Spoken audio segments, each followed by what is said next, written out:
Do you ever feel like sometimes the public just decides to hate some movies on principle before they've even come out?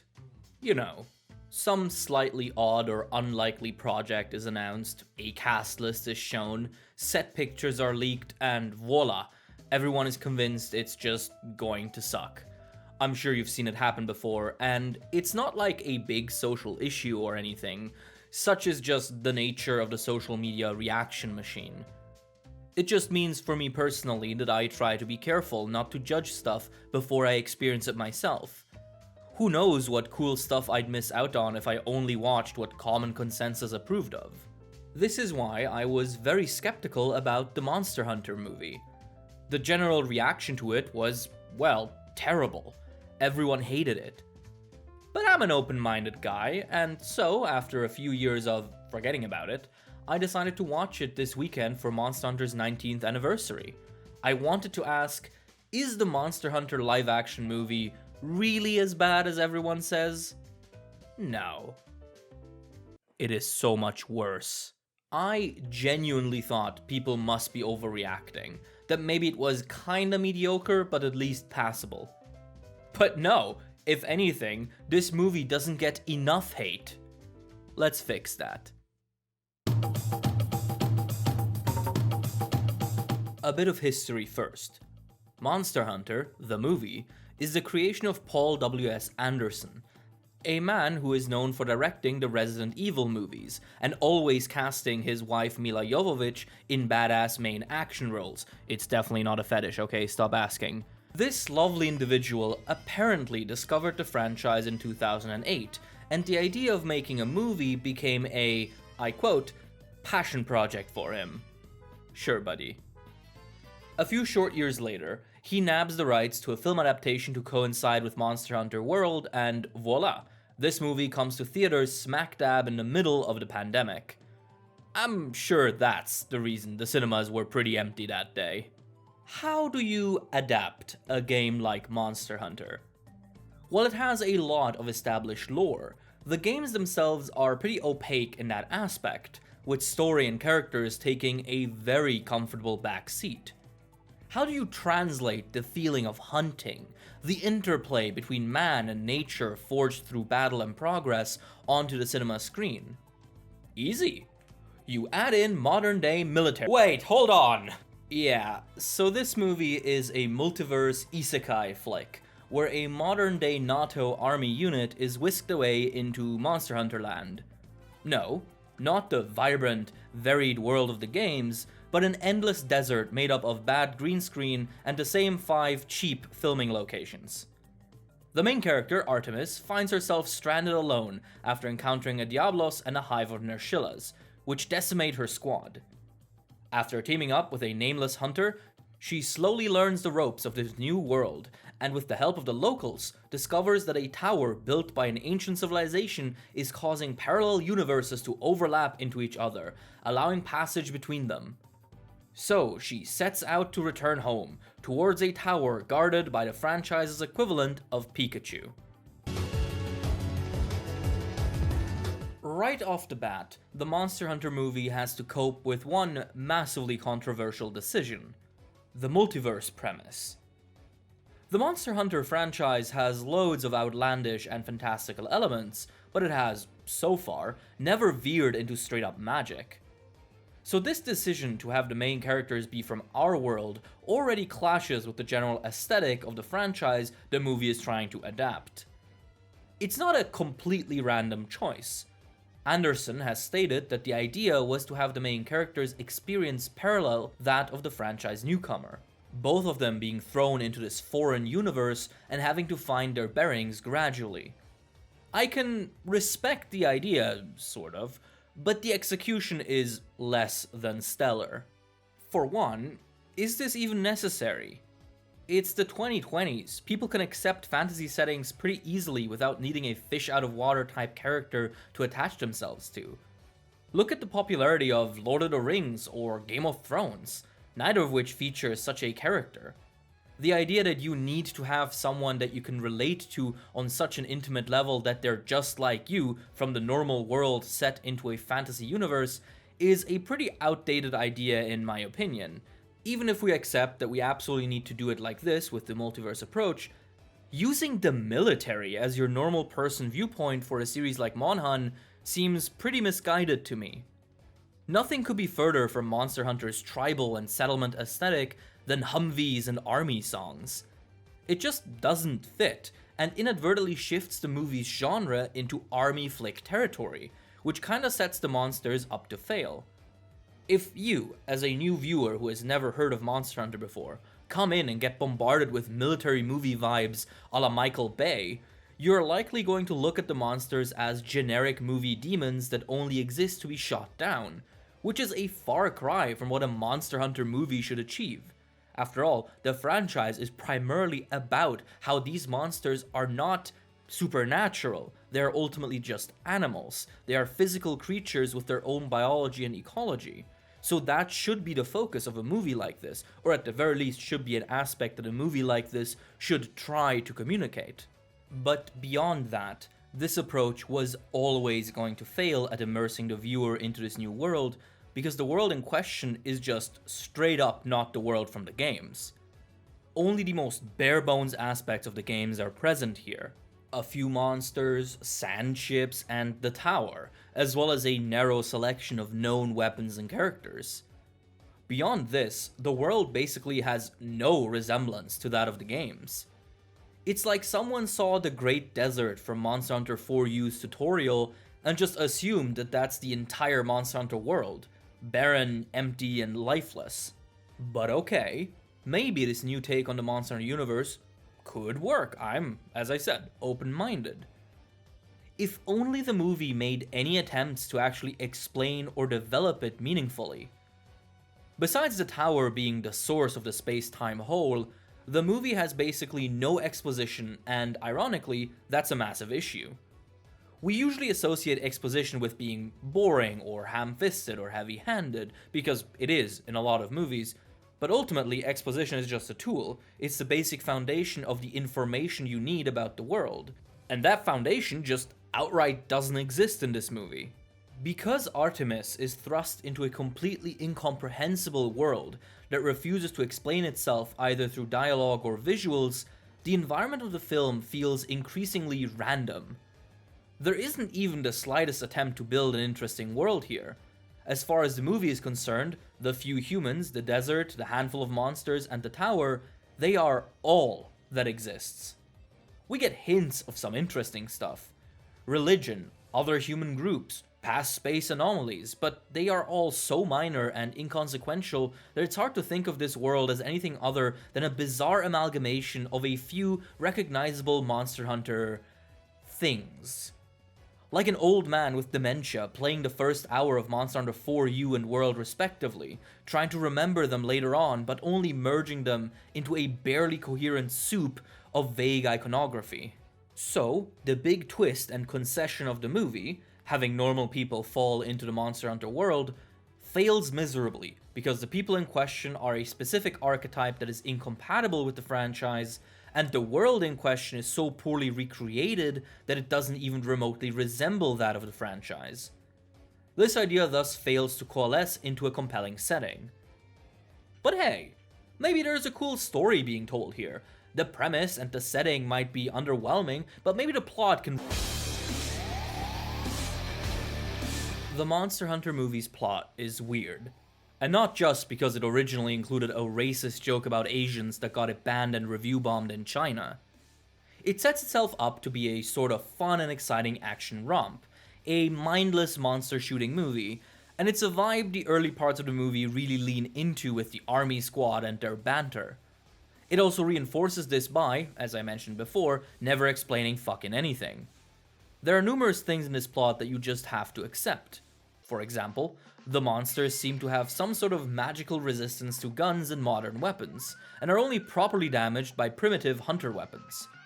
This is never stated, you just kinda have to assume it's the case, as these things shake off missiles like it's nothing, but die to the smallest greatsword known to man. No, the movie wastes zero time on actually establishing any kind of information about itself. The army lady is in a new, wacky universe, and she is gonna kick some ass. And I want to emphasize that this army lady, as well as everyone else in the movie with one exception, is never developed into anything but the most generic cardboard cutout. The army squad is every army squad you've ever seen in any American military film. The hunters are all vague, mostly mute caricatures of their Monster Hunter World counterparts, and the admiral is just kind of a mean dude until he isn't. These non-characters unite to achieve a narrative goal that is somehow even more video gamey than the actual games the movie is based on. Get to the tower, roll credits. So you'd think that by cutting out exposition, characterization, and any other attempt at good storytelling, the movie has now made enough space in its runtime to fill itself with cool monster action and fan-pleasing realizations of the game's most iconic features and moments, right? I mean, ultimately, we'd probably generally be happy with that if it was just a mindless little fun fan-servicey roller coaster, right? Well, too bad, because about 20 minutes into the movie, it decides it actually wants to be a slow-paced thriller with extensive character-driven dramatic imagery. It works fine when the fire team encounters the spiders. The sequence here is quite tense and striking, and has some actually really nice shots and stands out because of it.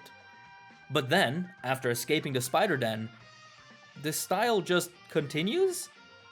I cannot express how mind-numbingly boring this movie's middle is. So much time is spent on Artemis walking around in the sand, Artemis being in pain and sad, Artemis looking at the tower. Once she meets the hunter, the film transitions to slowly, and I mean glacially, establish and develop a relationship of mutual respect between the two, including a multi-minute long hand-to-hand fight scene, 2 separate campfire scenes, and no point to any of them whatsoever. They have one kinda good bonding scene which is undercut into absurdity by including one of the most hilariously blatant bits of product placements I have seen in ages. Struggle to connect with wild tribesmen? Offer them a Hershey's. Anyway, I have never seen a monster action movie that is this dedicated to not having any kind of monster action in it. The action picks up a little as the two prepare to take down the Diablos, and it's here where many of the game's features, such as harvesting monster materials and weapon mechanics like the Dual Blades Demon mode, are predominantly featured. Too bad they are specifically made to be useless in this situation, as their plan to put the Diablos to sleep doesn't work because reasons, and Artemis just has to go sicko mode on it. This fight knocks out the hunter and leads to another montage of Artemis walking through the desert. Are you fucking kidding me? This section goes on for a minute, so instead of whining about every minute fuck up, I would like to quickly discuss a genuine bright spot of the movie. Tony Jaa as the hunter. His acting is definitely somewhat campy, but cut the man some slack, he's being given nothing to work with. Jovovich certainly isn't delivering any performance worth bouncing off of. Jaa, meanwhile, shows off a gleeful energy in his acting, with strong facial expressions and fun deliveries that make him quite endearing. He is the closest any character gets to being likable, especially with his little backstory with his family that doesn't amount to anything but it's little extra flavoring, and in a movie like this, with a script this bad, that is a genuine triumph. And for what it's worth, it looks like Tony is having fun, and genuinely good for him, at least someone is having fun here. After the pair reach an oasis and cook some meat, they reunite with the other hunters that had lost Tony at the start of the movie. And it is here where we notice a really cool detail. The costuming in this movie is truly, obviously dreadful. The Hunters group is a recreation of Monster Hunter World's cast of characters, all of them dressed in what looks like very cheap cosplay, and most of them entirely mute. Monster Hunter isn't a series known for extensive character work, and none of these goobers had anything going for them in the game that would justify any excitement seeing them in the movie. If the film had instead actually taken these characters as a base and then fleshed them out, that would be a very different story. But in the movie that we got, they are there as just a very superficial, very ugly reference to the games. Ron Perlman's Admiral is especially rough. He basically looks like an AI-generated live-action Admiral. They also feature the Meowscular Chef, and while he looks terrifying, they recreate the canteen cutscene from Monster Hunter World, so that's cute, I guess. Anyway, they all get to the tower together and square up with Arathalos. This fight lasts about 40 seconds as the portal opens and sends both Artemis and Arathalos back to our world. Here we get the only great scene in the movie, Rathalos absolutely decimating an entire modern military battalion. This is the stuff I expected to see all over this movie, but hey, I guess getting it over 100 minutes in still counts.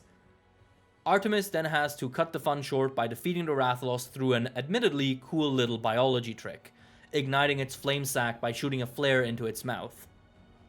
As the Rathalos dies and the movie is about to end, oh no! The portal remains open and starts to merge the two worlds, and oh my god, a Gore Magala? Everyone gets ready to fight, Tony pulls out an insect glaive, we finally see our 4-man team getting ready for a proper hunt, and credits. I'm not skipping anything or making it sound worse for comedic effect. The ending is genuinely this abrupt. We go from Rathalos dying to Gore appearing to credits in less than 60 seconds, and it is infuriating. After a whole movie of teasing us with the idea of a Monster Hunter movie, we get mostly just a very boring, very shitty action movie that in the last few seconds pretends to be cool and then it just ends. The movie even has the gall to have an after-credits scene, where we see a few more glimpses of the cool fight we actually wanted to see, overseen by a shadowy figure we call Senor Sequel Bait. So the setting sucks, the plot sucks, the characters suck, the ending sucks. But hey, honestly, as long as I get to see some of my favorite monsters in realistic CGI, and maybe watch them do some cool shit, that's basically all I need at this point. It's literally a Monster Hunter movie. There is absolutely no way they would mess up this crucial...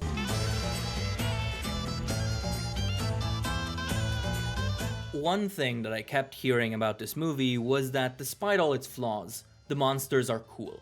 Which sounded pretty promising. It really is the only thing the movie had to get right, and it sounded like it did.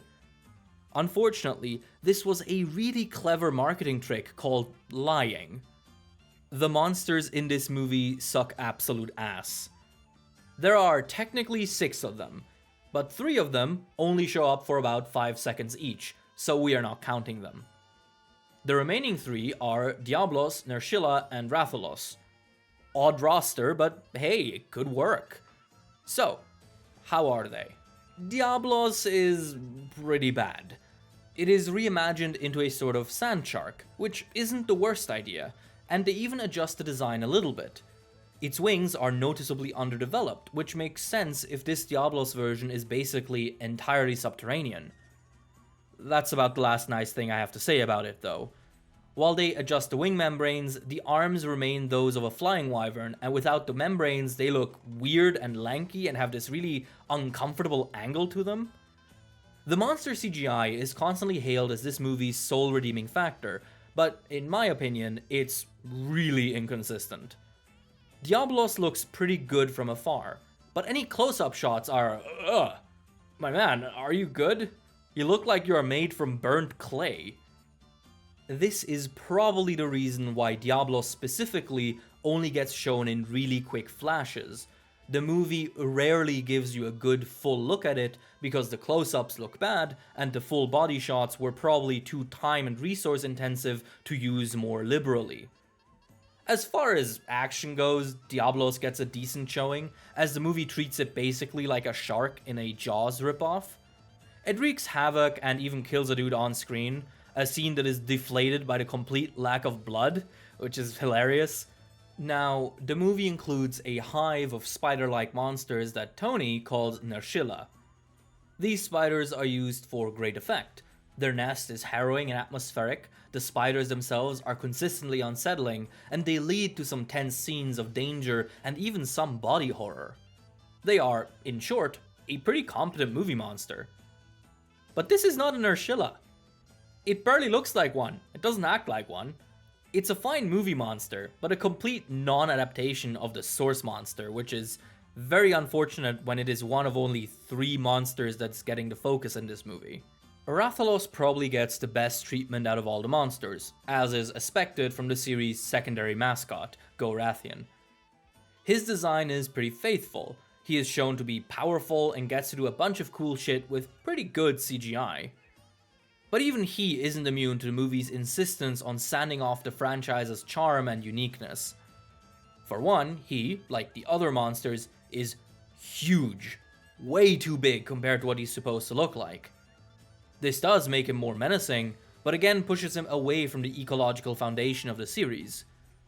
Game Rathalos is already too big to realistically exist, but it's in that middle ground where it still feels somewhat believable to the average everyman. Movie Rathalos, however, barges into straight-up fantasy dragon territory. This is reinforced by the omission of its poison claws. In the games, its venom feet are a pretty defining aspect of the creature and help differentiate it from being just another dragon. Well, this movie turns him into exactly that, just another dragon. A classic wyvern boy who can spit fire and that's it. It's a real shame too, because the design and effects work here is actually really decent, so it's really sad that they didn't take advantage of Rathalos' unique features a little more. Gore Magala appears for a split second and he looks fine. The Apsaros and Cephalos are passable, and perhaps the biggest surprise of the movie was seeing a Daren Moran skeleton.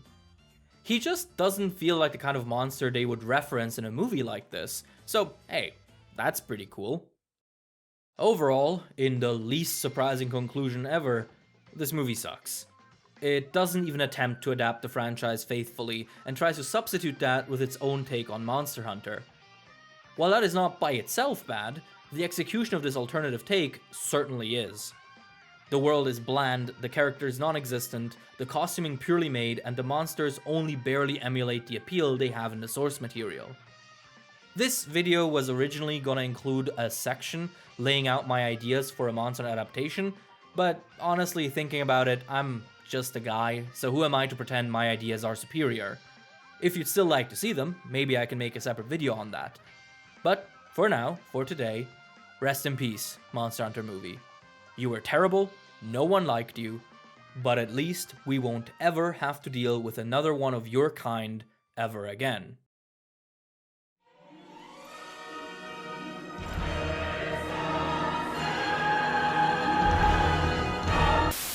Thank you all so much for watching. This was not actually a planned video whatsoever. I just watched that movie and had to get this out of my system. Thank you for watching and supporting the channel as usual, and of course, as always, a very special thank you to all of our patrons, which include Fiction Ape, Cini, Claire Miboon, Drexian, Geo, Jameson Tate, Makot02, Mr. Pyramid, Mr. Meander, Pirefuego, Peroscoco, Person 212, Project Iceman, Russell, Vulgar Beast, Oakwood Tree, Iron Camel, and Courage. I'll see you all next time for a hopefully more cheerful video. Take care and be safe.